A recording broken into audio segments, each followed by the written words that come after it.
O programa Caminho de Sucesso tem a grata satisfação de receber no dia de hoje o engenheiro agrônomo Walter Martins.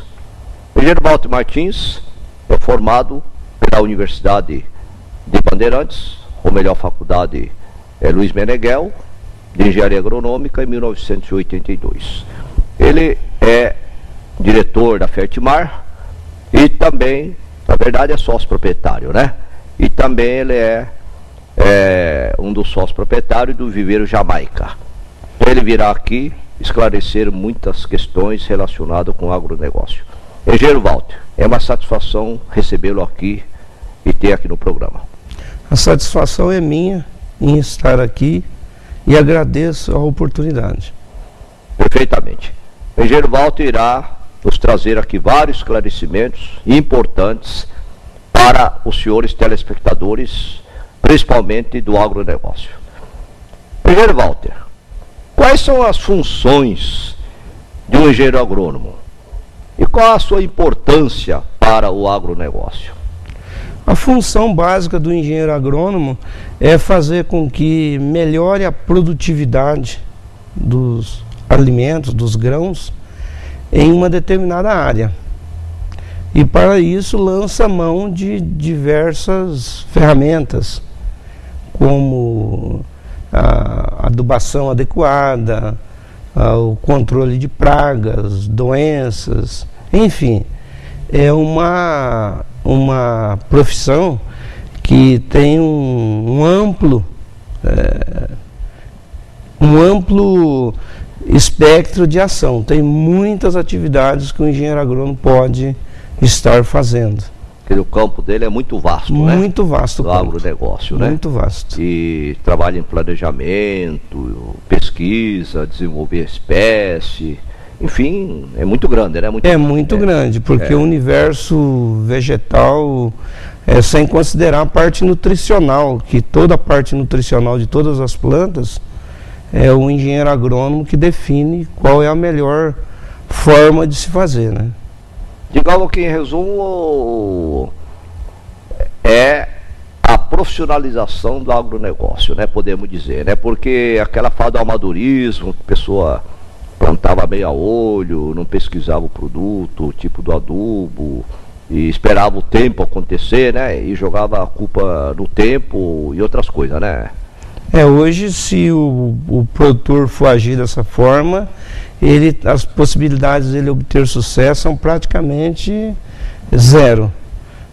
Tem que se lançar mão da tecnologia para que tenha uma produtividade elevada, e para que isso ocorra, ele tem certamente de ter a orientação de um engenheiro agrônomo ou técnico em condições para fornecer essa informação.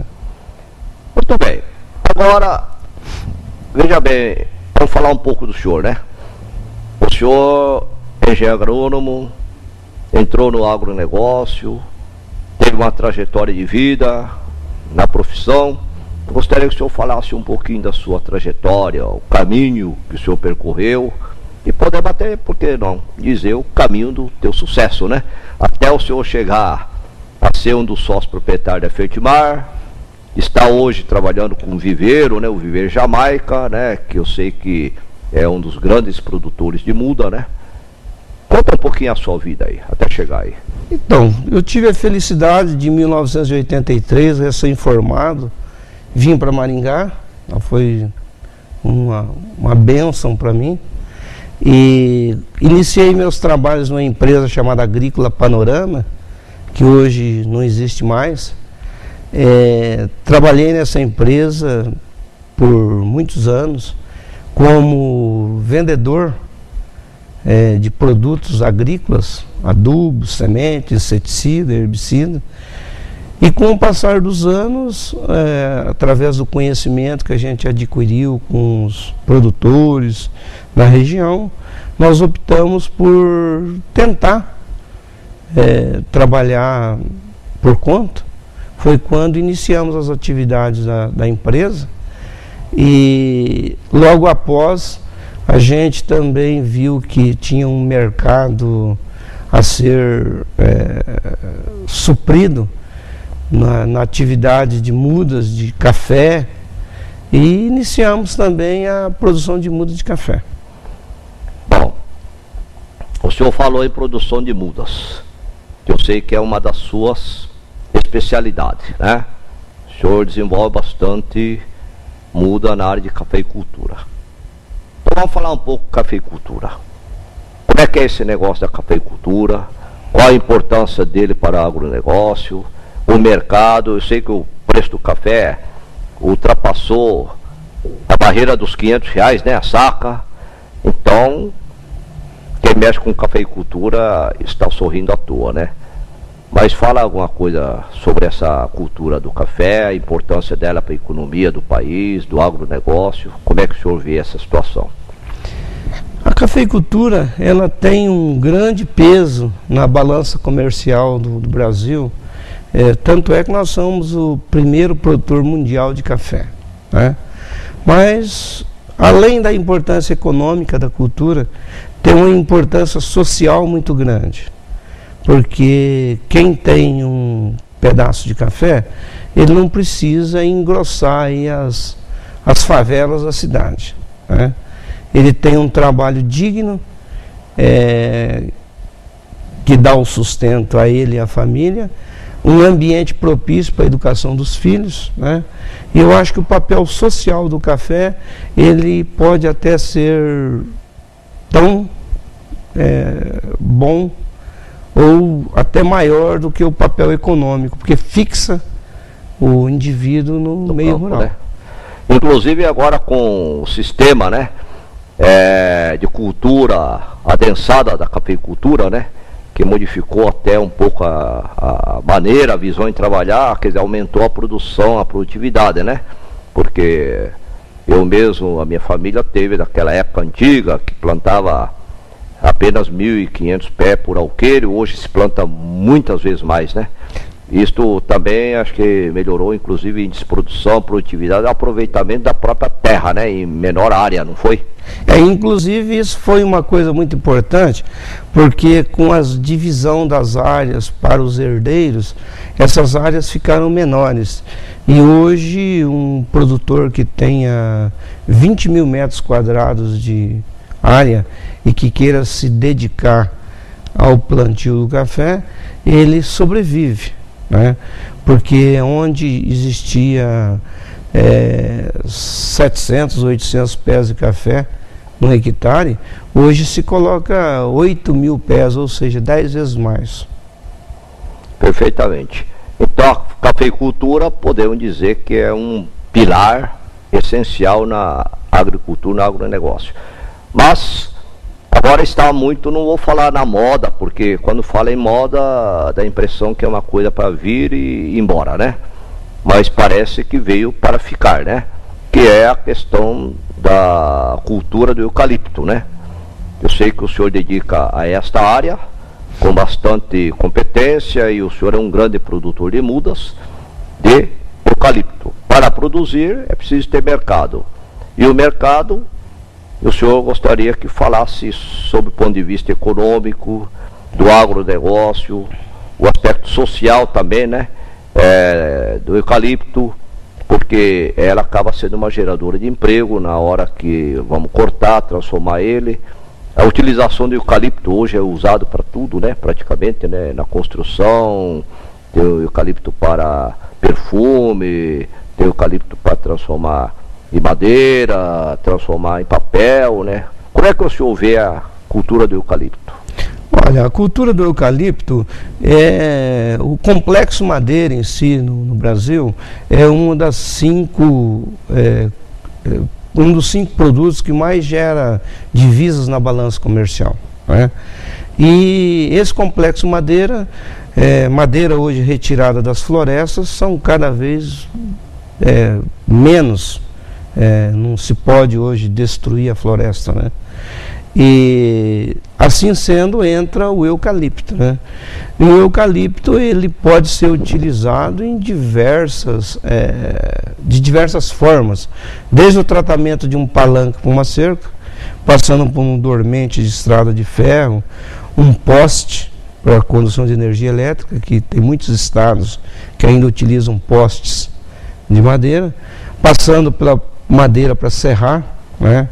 Desde móveis aparentes, de madeira aparente, que hoje está se tornando moda, inclusive, até caibros, vigas, tábuas, né? E sem considerar a produção de energia, né? Porque o eucalipto é utilizado em grande escala para a produção de energia. Então é um produto multiuso, né? Um multiuso. Também usa para perfume, indústria farmacêutica, né? Sim. Também, né? Tem eucaliptol, etc, né? Faz papel também, né?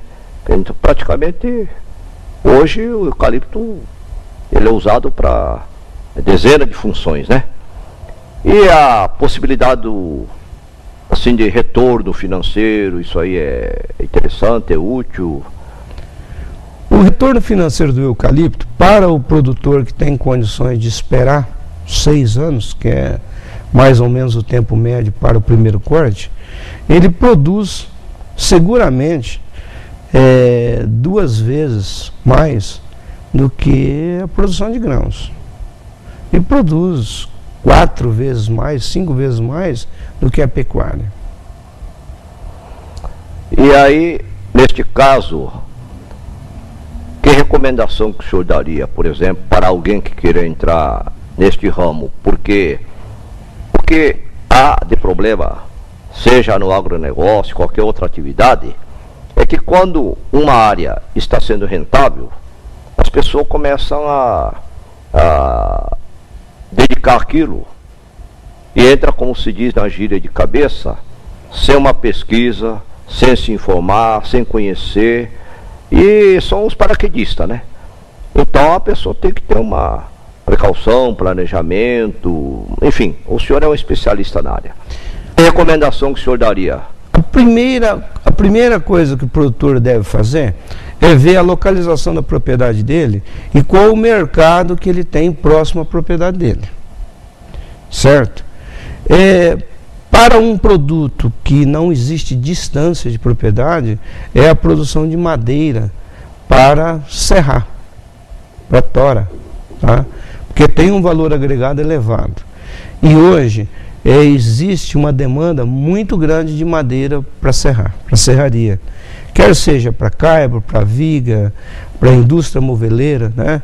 Nós temos um dos principais centros moveleiros do sul do Brasil, bem próximo a nós aqui, que é Arapongas, e existe uma demanda muito grande de madeira.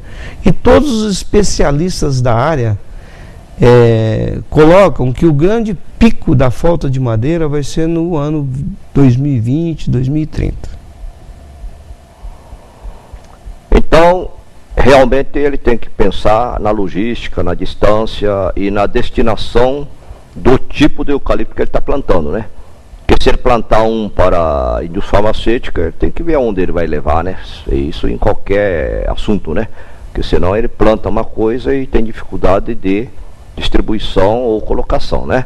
Agora, como é que o senhor vê o futuro, então, do reflorestamento para o Brasil, a nível Paraná e a nível mundial? O futuro é muito promissor, porque o Brasil ele é um dos países onde tem as condições climáticas mais adequadas para o desenvolvimento do eucalipto. Só para se ter uma ideia, nós temos uma produtividade média hoje em torno de 60 toneladas por hectare ano. Ao passo que no Chile, por exemplo, a produtividade é 20 toneladas por hectare ano. E nos Estados Unidos é em torno de 8 toneladas por hectare ano. Então, se nós temos uma produtividade tão alta, nós temos competitividade tranquila. E o mundo todo precisa de madeira para serrar. É por causa do clima, do tempo, da terra, é isto? Perfeito. Que no Brasil produz muito mais, né? Perfeito. Perfeitamente. Então a cultura, seja do eucalipto, reflorestamento em geral, é um dos mais promissores no agronegócio e assim no empreendedorismo em geral, né? Podemos dizer. Com certeza, até porque é uma das culturas que eu vejo que são mais seguras. Você não perde uma área de eucalipto, por exemplo, com seca.